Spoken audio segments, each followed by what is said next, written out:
Hello and welcome to Manny and me. No, welcome back to the next ReeVlog. Sorry about that, Manny. I know it was a bit weird. So, I'm vlogging with the curtains open and the lights on in the front room. This is crazy. What's going on? I'm not entirely sure. But I have, as far as I'm aware, done a piece of coursework. Which leaves one piece of coursework and exam prep to do for uni. Though I probably should redraft this piece of coursework. It's only formative, so I don't want to put too much time into it, so I probably won't. But I have made notes in case I do. But for exam prep, I need 100 word max on cue cards. So up to 100 words across cue cards, because the word maximum thing is the main point. Not the A4 sheet, and I'll make them, and then I will probably take a picture or something and email it to the course advisor or whatever, and say, can I take these into my exam? Is this acceptable as under 100 words, etc., etc. Because I emailed them asking whether I can make actual cue cards, and they said it's the word count that matters, not the size of the piece of paper. It just makes sense. So hopefully that will work out. But I don't plan on doing that today because I plan on leaving for D&D in 2 hours. But before then, I want to get some kung fu practice done, because that's something that I do. Then oh god, yeah, I've got an email off that coursework that I did the other day later, or tomorrow even. Then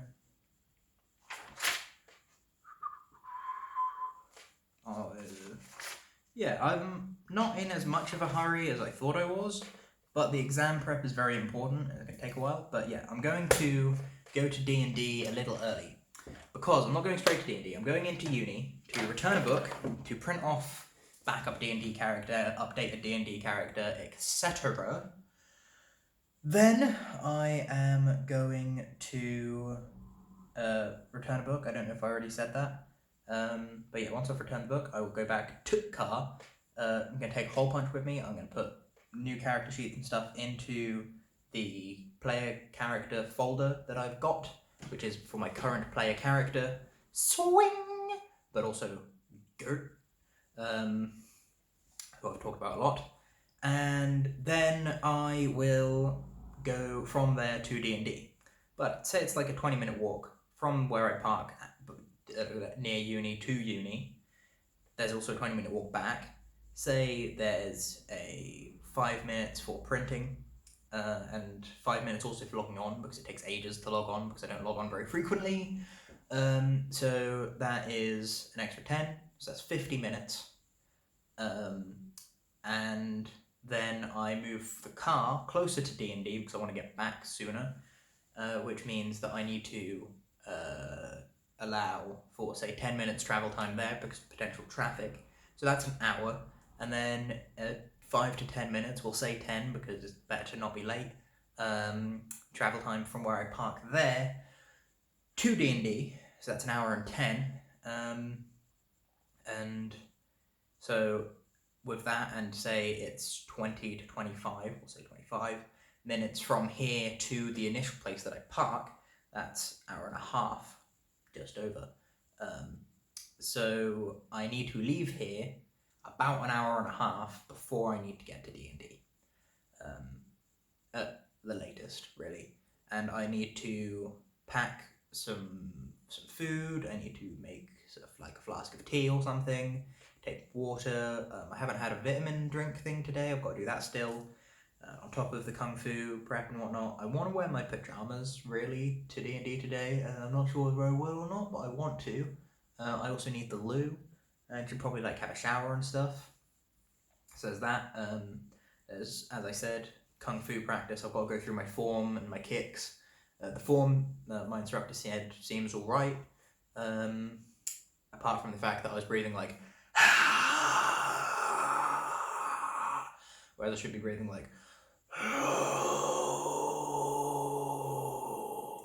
which effectively means my mouth was open too much. But other than that, he said it was alright. I will need to shave my nose hairs so they don't get in the way of my breathing in, because the form is a breathing form. It does have movements. There's only 23 of them, but the first move is you do the movement and go.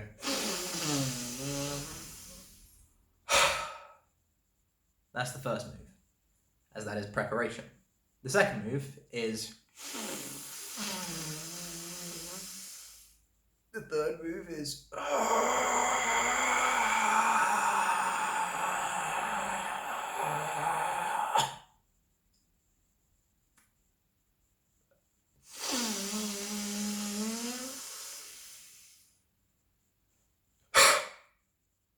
And so on.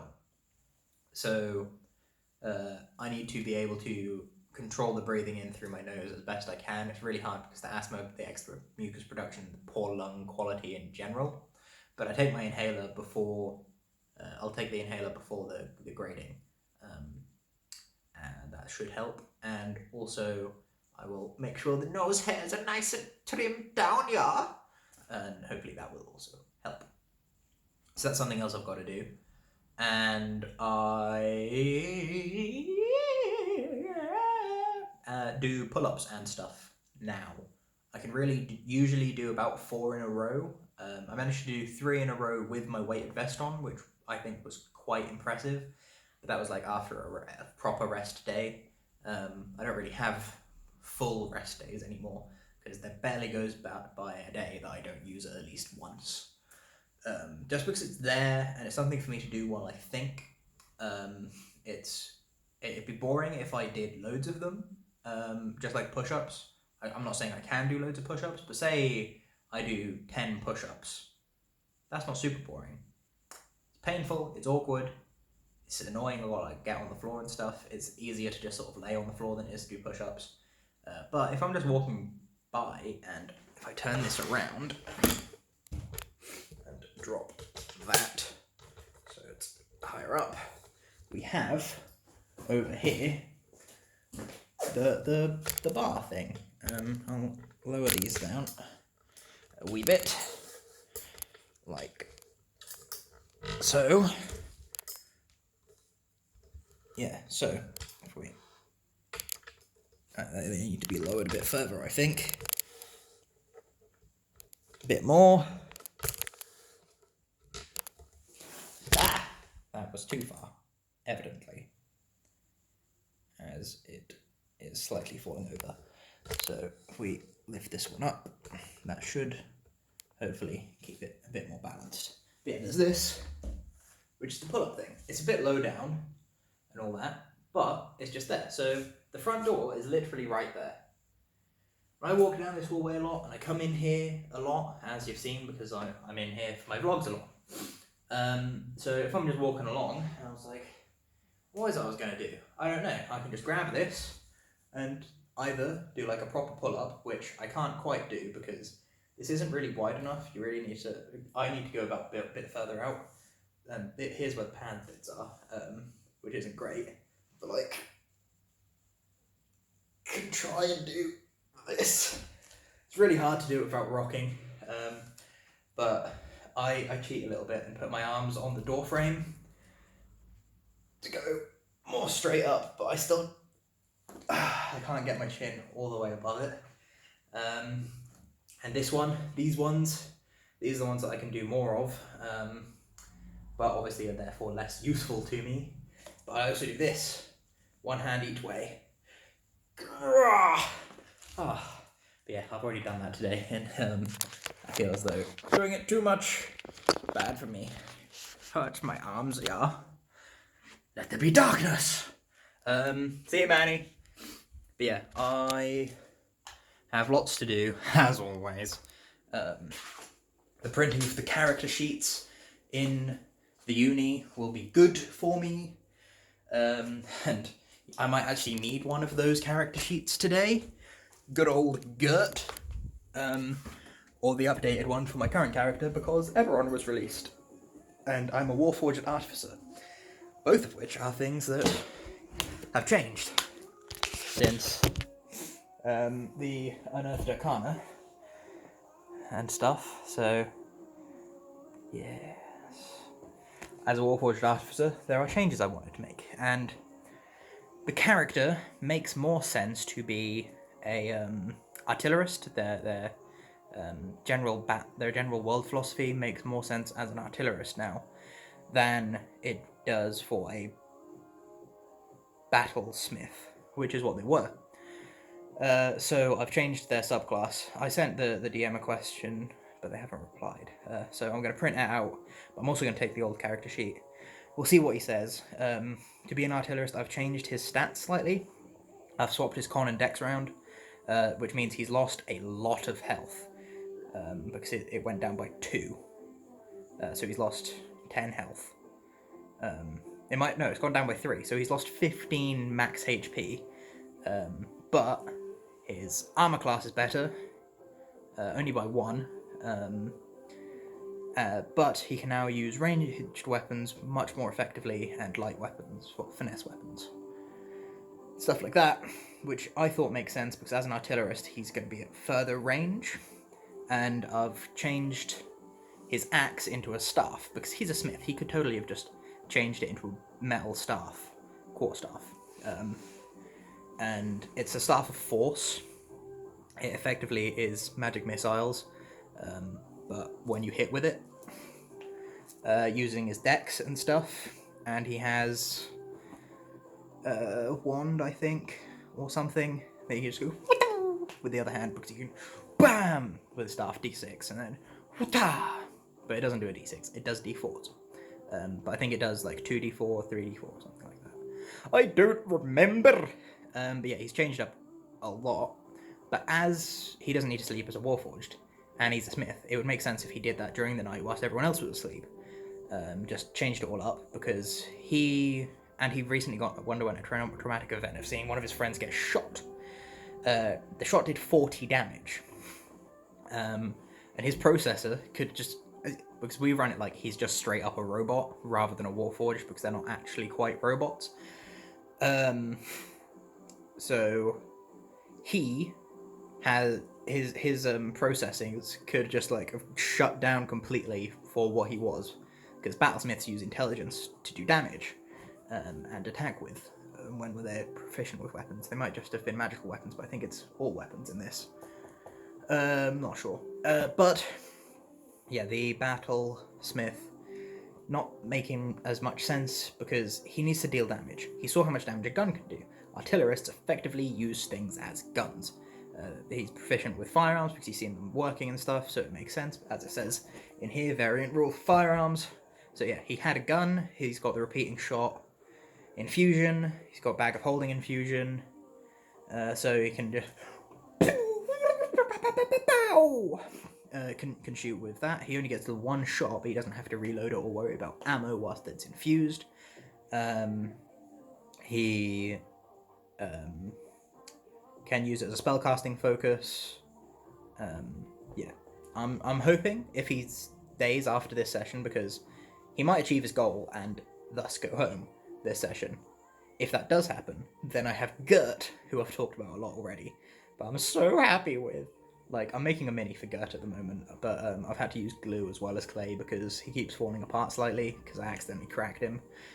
But yeah, Gert I'm looking forward to a lot because he's a salesman, but I've got like, I'm making a tiny little briefcase for his mini, because he's got a briefcase which has 2 runners in it with locks, and he unlocks it as a bonus action, moves it around, locks it again to make it into a shield. But you can open the briefcase, and in the briefcase is his yogurt making tools, because he would need to carry them in some way. He's in a suit that has been enchanted to work as plate armor, and he's an unarmed fighter. So he slots on the shield over, well, the briefcase, which is a shield, over his arm, and punches people. He's paladin. So he casts a smite spell as his bonus action on second turn. Then he hits someone and crits. Then he smites on top of that. All of the dice get doubled. For the spell, for the punch, which is 2 sets of dice, there is a... What is it? Come on! Yeah, he's got a d6 for his fighting style and a d4 for a magic thing he's put in himself. D4 radiant damage on all of his strikes. All of his unarmed strikes, specifically. So, that would be amazing. Just so good. And I don't think that he's going to be doing much other stuff by the way of spellcasting other than healing spells, and they're non-concentration. So even though he's a half-caster, he doesn't get very many spells, he can use his spells to deal damage. We need a healer, but paladins, they get Lay on Hands. And he's level 5, so he'll have 20 points of Lay on Hands. 25 points of Lay on Hands. Is he level 4 or 5? Level 4. Yeah, so he'll have 20 points of Lay on Hands, which is an action to use any of them. But you can use all of them. So you can just be like, heal for 20. Which is better, I think, than Gert originally was as a bard, because I've given him the brawny and diplomatic, or whatever, feat, so he has expertise in athletics and persuasion, because I wanted expertise anyway. Athletics, because he used to, like, lift cows in a field, just like, no, you're in the wrong one, yeet, because he's real strong, but I wanted the expertise in persuasion, so we have a face of the party. So smart. It's my favourite role in the party, but we need a healer. And bards, they get healing word, and stuff like that, but they're not meant to be healers. They have the option to heal, but it's not like their best thing. They're more support than heal. And, like, yes, bardic inspiration's fun and everything, but he's not very capable in combat, the Gert bard.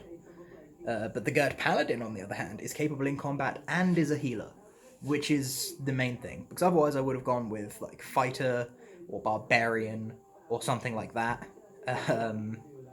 But no, we need a healer, and I don't play paladin very often, and I like casting spells, so half caster it is. Anyway, this has been going on for 17 minutes, and I said I have a lot to do, so I will go and start doing.